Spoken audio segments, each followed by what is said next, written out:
Magic has been performed throughout history. People have always used the word magic to describe what they don't understand, from earthquakes to plagues and even floods.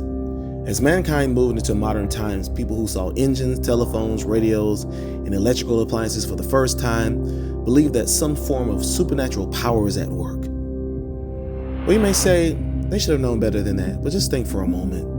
If someone showed up at your front door with a black cape on and they said, I have the ability to move your car by itself. And they took out this wand and they waved it, and all of a sudden your car began to move by itself. At first you'll be like, oh, it must be a witch. And then you'll probably think, maybe there's some type of scientific explanation behind it.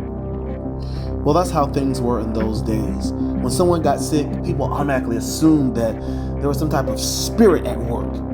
Or if the wind was blowing profusely one day, it was seen as a divine sign. People often use superstition or magic in order to explain the world around themselves.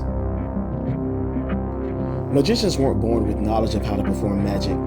Someone had to teach them, or they had to create a strategy for creating their illusions or magic tricks. Some of the earliest magic tricks are believed to have begun in ancient Egypt. There are hieroglyphic markings on tombs in the Beni Hassan Hip Cemetery along the banks of the Nile River that depicts cups and balls magic being done. During the 6th century, a magician named Merlin, who advised King Arthur during his rule over Great Britain, has become a model for many wizards and sorcerers depicted in Hollywood, such as Gandalf in The Lord of the Rings and Albus Dumbledore in Harry Potter. Merlin was believed to have changed shape to protect King Arthur from spells, as well as to move huge stones hundreds of miles away. No one really knows whether Merlin really existed or not. Because of poor schooling and a lack of understanding of the world around them, people put their faith in superstitions. The belief in black magic was commonplace. Even a simple trick such as juggling was considered magic. During the Dark Ages, anyone who acted or dressed strangely was often suspected of practicing black magic, and witch hunts occurred regularly throughout Europe. If a man didn't like a woman in the village, all he had to do was accuse her of flying in the air at night, and she was thrown into jail for being a witch. One of the earliest magicians to be associated with the devil was Tricalius.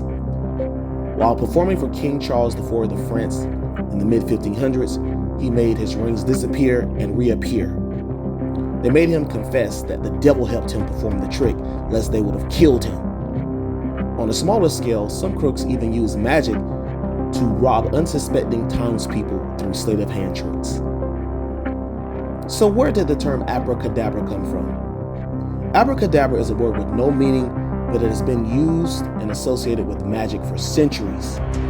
No one is sure where the word originated, but Quintus Serenus Saminicus wrote a medical book stating that abracadabra had magical powers and could cure diseases. Today, the word abracadabra is used by musicians and people all over the world as a common phrase to mean, look, see this, or get ready for this. It is always related to doing something impossible.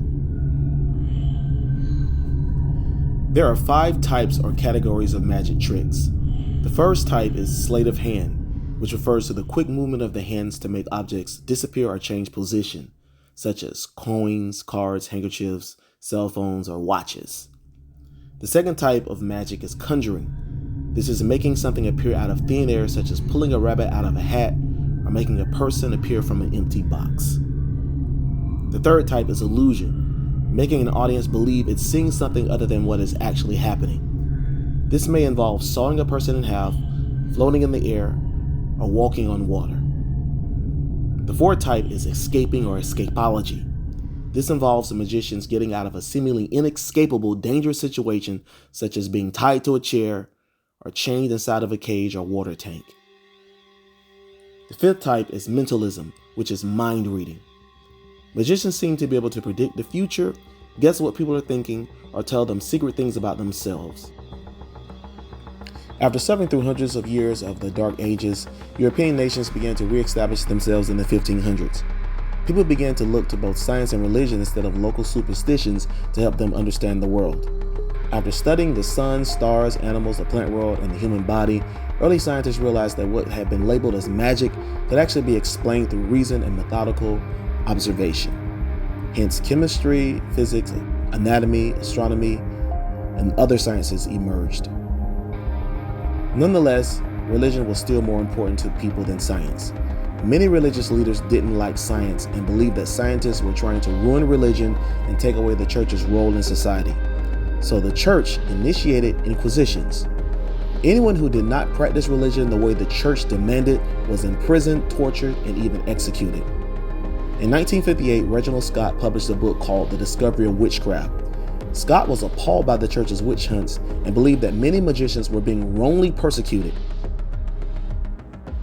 Scott argued that the ability of magicians to create illusions was pure entertainment. In response to Scott's book, King James was outraged because the book made his pursuit of witches look silly. So he ordered the soldiers to gather every copy of the book and have it burned, although some books actually survived.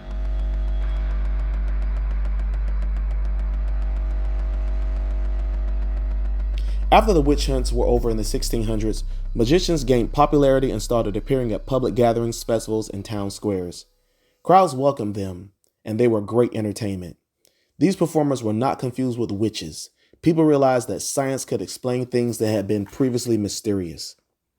Eventually, magician scientists called alchemists emerged. They sought to explain nature and change the way it worked.